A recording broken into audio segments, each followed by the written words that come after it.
I'd say usually with Africa, I'm not surprised with certain decisions, but I'm absolutely shocked. This is gutless, spineless, no backbone in this decision making whatsoever. After a couple of weeks of decision making, they end up with just paychecks. This is a bonus. This is a nice before the summer holidays, booking your trips away with this money kind of thing. This is $750,000 not even fined here. And they got millions and millions of pounds of reward for winning the African Cup of Nations, which got absolutely tampered with. A 5-match ban, which he wouldn't even care with that. That's a celebration for him. 100 grand, which Senegalese FA will pay off, and 600 grand, again, is barely a drop in the ocean.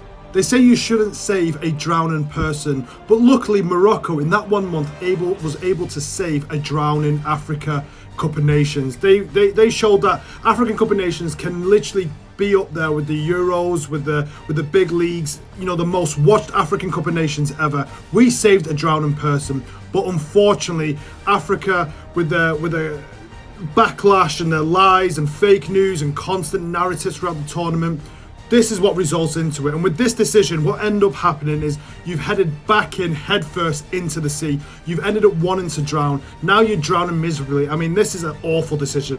So this now means if you don't agree with a decision, if you're not happy with what's going on the field that you feel personally, just walk your players off, head to the changing rooms for about half an hour, sit down, regroup, think about the tactics, rehydrate, and then when you feel like it, you walk back out. Well done. You've sent a whole message to the whole world that no matter what happens, if you're not happy with everything, you decide what happens.